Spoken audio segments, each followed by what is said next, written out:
Oh. Ito malupit, oh. Abogado umano. Abogado ng umanong mga biktima ng AJK iginiit na hindi pwedeng isa publiko ang kanilang mga ebidensya.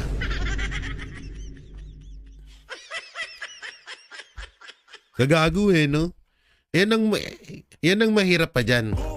Hindi daw pwedeng malaman ng ebidensya. So paano mo matatawag na ebidensya na ikaw lang ang nakakakita nun? Gago ka ba?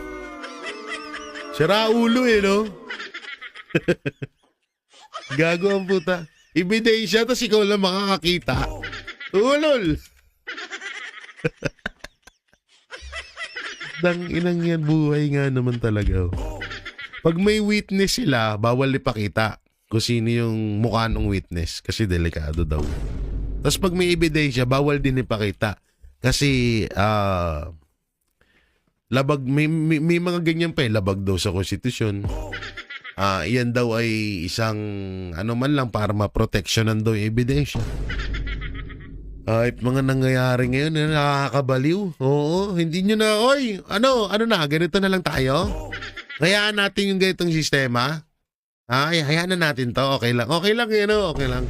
Okay lang sa inyo. Puta na, kapag ako nagkapera, layas ako dito sa Pilipinas. Tapos sasabihin ko, bahala kayo dyan, tapos na ako, nandito na ako sa ibang bansa, sarap ng buhay ko dito. Gusto nyo naman yan Diba?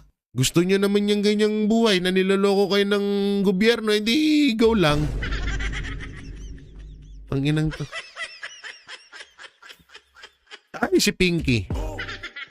Sabi niya rito, ang pinoproject doon napaka-corrupt ng ICI. Nilagyan ng $2 million allegedly through former Senator Trillanes. Sa akin mukhang not just my political color. Mukhang may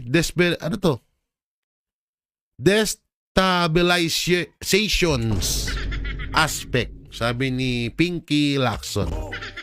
At ang sagot naman ni Attorney Rowena Guanzon, hindi ka pa nga naghihiring, may PR ka na agad, Mareko.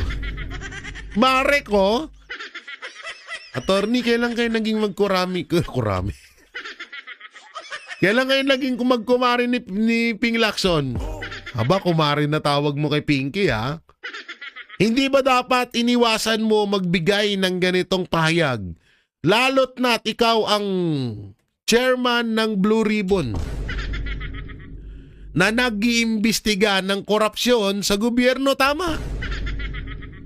Paano makakasiguro ang publiko na magiging patas ka at di bias kung mahiring nyo yan Wala pa nga may ganito ka nang sinasabi.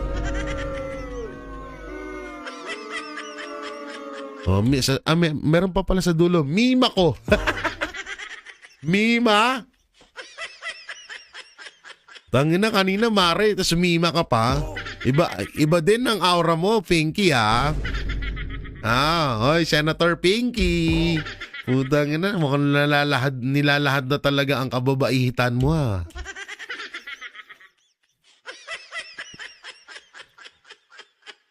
Hindi totoo naman yun ewan ko ba rito kay... Putang ina sa panahon siguro ngayon, pag naging senador ka, congressman ka, talo mo na lahat. Ikaw na dapat ang paniwalaan kaysa sa Supreme Court. Ikaw na dapat ang paniwalaan kaysa sa isang abogado. Kahit senador ka lang. Kahit isa kang dating artista or komedyante na naging senador, mas talo mo ang Supreme Court. Putangin na, grabe. Iba na utak ngayon. Ikakaiba na. Ang lalana ng utak ngayon. Kakaiba. Meron pa nga isa yan Ewan ko nandito yan. Hindi yan. Ito dito. Hindi yan. Ito. Yan. Sabi mo yan. Lacson, Duterte's lawyer admit to AJK in drug war.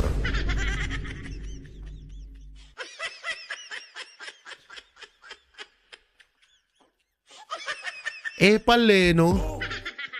Buntangin na, hindi mo pa nga masolusyonan ang problema mo sa Blue Ribbon Committee mo. nangingialam ka sa ibang problema. Hindi mo nga ma-mention si Martin Romualdez sa hearing nyo eh. Ang dami nang tumuturo kay Martin Romualdez, hindi mo ma-mention, hindi mo nga mapatawag. Tapos umiepal ka sa ibang lugar. Sa bunutan kaya kita, Pinky. Etong baklang to, kung kailan tumanda, tsaka nagkalat. Nanginang yan.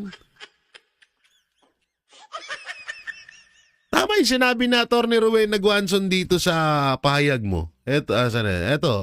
Tama yung sinabi niya rito. Wala ka pa nga, hindi mo pa nga Tsaka hindi mo naisip na chairman ka ng Blue Ribbon Committee na hindi ka dapat nagsasalita sa mga ganito. Lalong-lalo na dito ha. Dito medyo pwede pero utay na, hindi mo nga masolusyonan yung problema, sarili mong problema, tas tatalong ka sa hindi mo naman problema. Gago ka ba?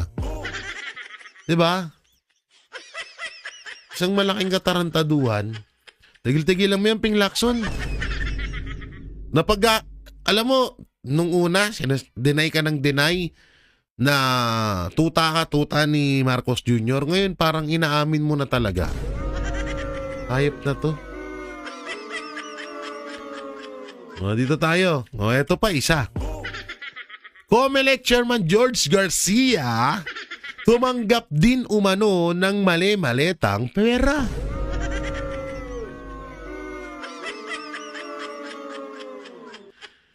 Umani ng atensyon sa social media ang bahagi ng joint affidavit ng 18 ex-Marines na tumutukoy sa umano'y mga ibinigay na mali-maletang pera ni Saldico kay Chairman George Garcia ng COMELEC. Kaya nga ito yung sinasabi ko nung nakaraan. 'Di ba? As una-una, yung nangyaring dayaan nung nakarangalalan. Meron talaga. Putay na nagkaroon ng 18 million overvoting tas walang dayaan. Doon sa 18 million overvoting na yun, napaka-posible na nun na magkaroon ng ganong kalaking overvoting. Hindi naman ganong katanga. Sa tinagal-tagal na nagkakaroon ng botohan sa bansang Pilipinas, panahon pa ng 2025, nagkaroon ng milyong-milyong tangang botante. Gago ba? Gago ka ba? Paano sila mag-overvoting lahat? Nag-meeting ba sila na mag-overvoting lahat? Marami nga nagsasabi. Tatlo pa lang ang inilagay niyang ang inilagay nilang senador. Ang anak ng teteng nag-overvoting pa sila. Minsan nga saktong-sakto, kagaya na lang nung kay yung vlogger sa Davao. Saktong-sakto. Walang labis, walang kulang yung binoto niya pero nag-overvoting. So kung halimbawang totoo to, etong paratang or etong ebidensya na inilabas ng 18 Marines, so dapat na rin pala kaming maniwala na dinaya nyo lamang ang Duterte or ang Duterte senatorial candidate kaya hindi ito nakapasok lahat.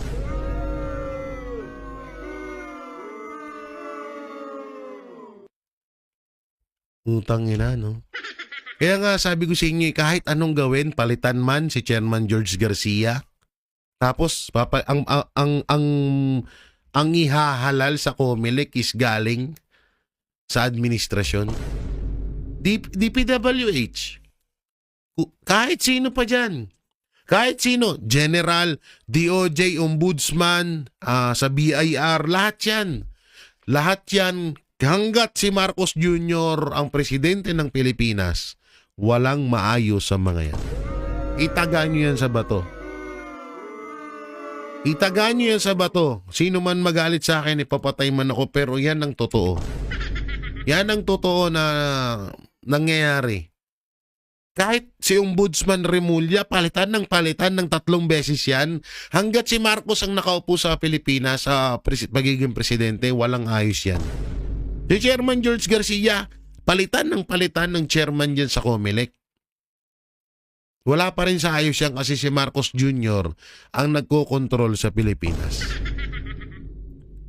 Kaya itong mga ganito pangyayari hindi na to big deal sa akin. Dahil doon pa lang sa nangyaring halalan 2025 at si Chairman George Garcia ang naging chairman ng COMELEC, alam na this. Wala akong tiwala sa mga taong yun.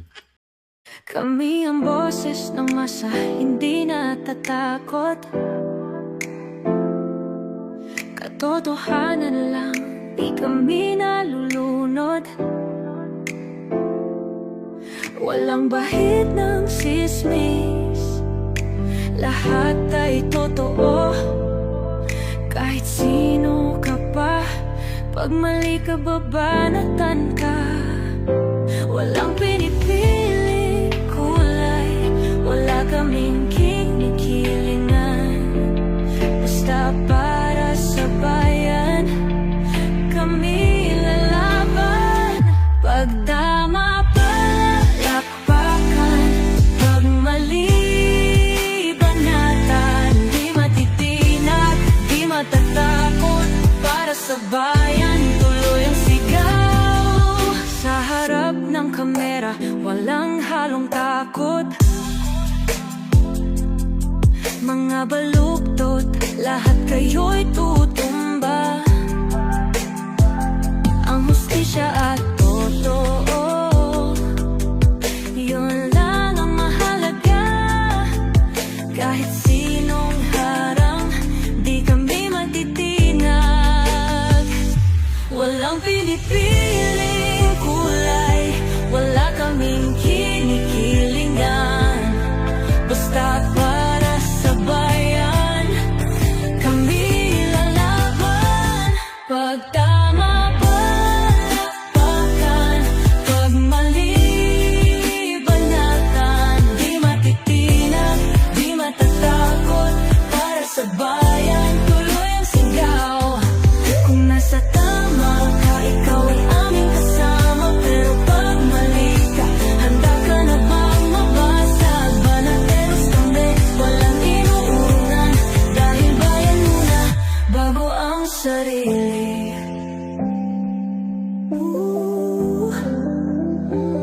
Bago ang sarili.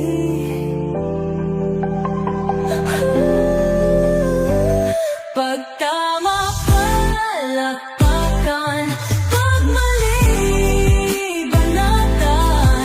Banateros ang sigaw, katotohanan ang